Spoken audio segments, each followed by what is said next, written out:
Hello guys, so this is another day, day para mag-prepare po dun sa mga items na binibenta natin, para sa small business natin. Dumating po yung stock natin actually kahapon.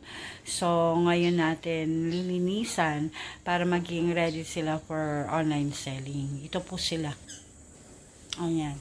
So makikita nyo guys, isang buong itong lalagyan namin.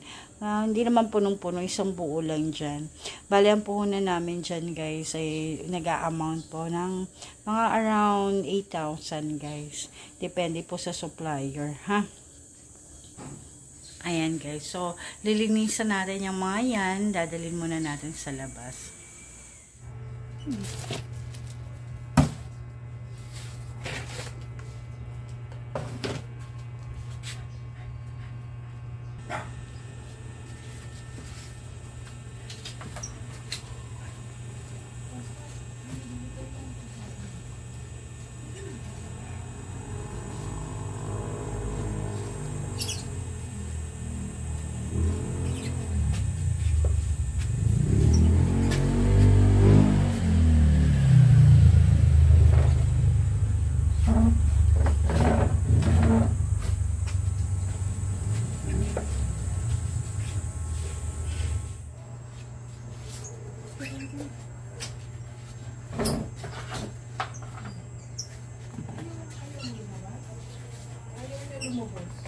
Huwag mo palabasin.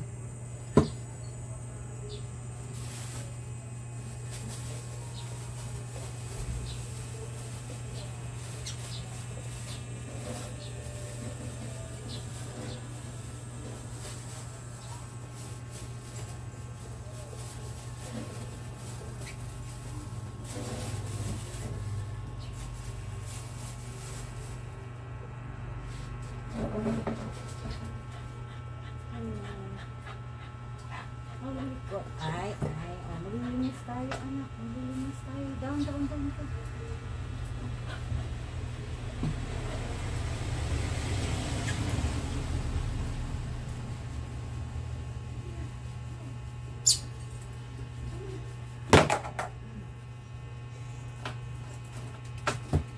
Thank you, boy.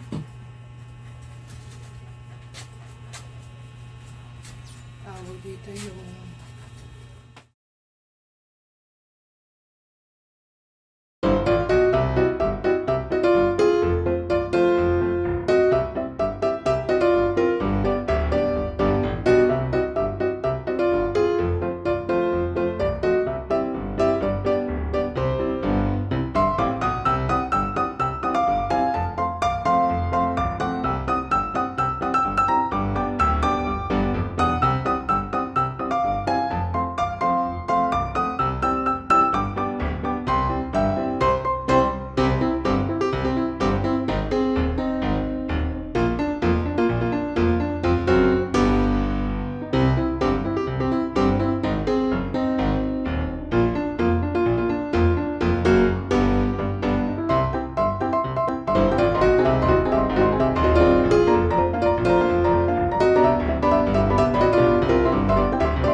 ayan guys, pumasok tayo sa loob actually dahil meron pong malakas na ulan kanina. So, itutuloy na natin. Nalinis na natin po yung mga wallet. Ayan na sila lahat.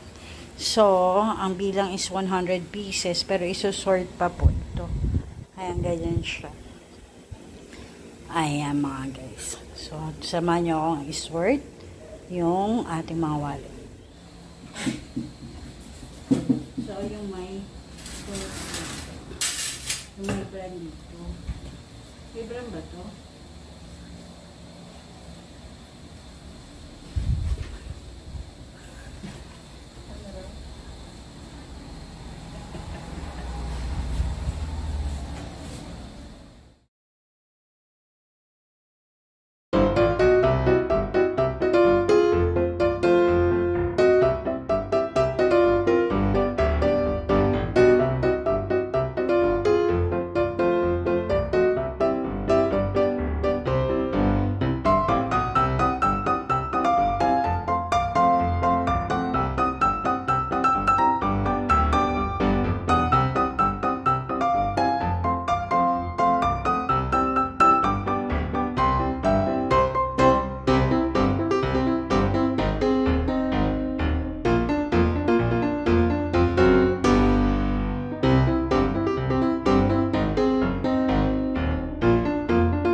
Barbie.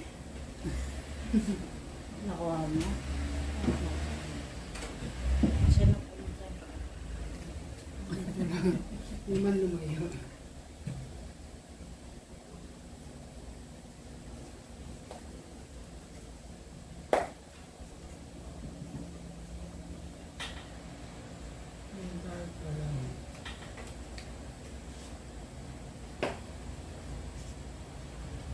Pero mo nung ano.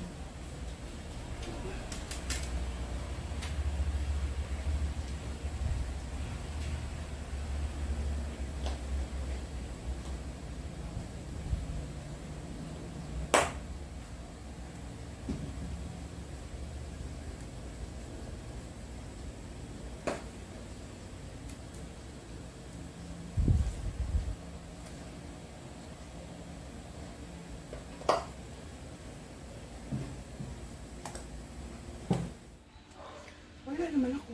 Hello guys, good morning. So this is another day. Hindi ko na po na-record lahat yung pagpepresyo namin kahapon. Pero overall po, sa calculation namin, meron din kaming kikitain na around 5,000 po dun sa new stock. Yun po, pag naubos po lahat, yung mga wallet na nilinisan natin yung dun sa stock na yon. Actually sa business po na to, sa wallet, pre-lab wallet, hindi nyo po agad makikita yung inyong profit kasi po hindi naman po sa isang upuan mauubos lahat yung mga items. Tapos yung iba pa, syempre pre-lab po sila, while binibenta sila, minsan makakita kayo ng sira, ganyan, na tapos tatanggalin nyo rin yon. So, estimated 5K, pwedeng hindi po siya maganda kung yun yung makikitain nyo, yung buong 5,000 yon, or walang masisira dun sa wallet at mauubos sila na mabilis. Pero kadalasan po, ano lang yun, estimated. Kasi yung talagang kita, hindi po ganun kalaki. So, dito sa business na to, guys, tiyagaan din. Kaya kailangan matyaga ka kasi matrabaho po siya. Lilinisan mo, ibibenta mo, tapos may risk na hindi mo makuha yung buong profit na in-estimate. Yung kumbaga yung gusto mong kitain. Dahil nga sa chance na masisira yung mga item o kaya naman po may stock. Ayan. So, inayos na po namin yung mga wallet. Ito na po sila lahat. Ayan. So, ready na po kami sa live selling. Pero yun nga po. Ito combination na po lahat ng bago at saka luma. Ayun. Ayun guys, yun lang yung update ko dito sa ating vlog for our small business.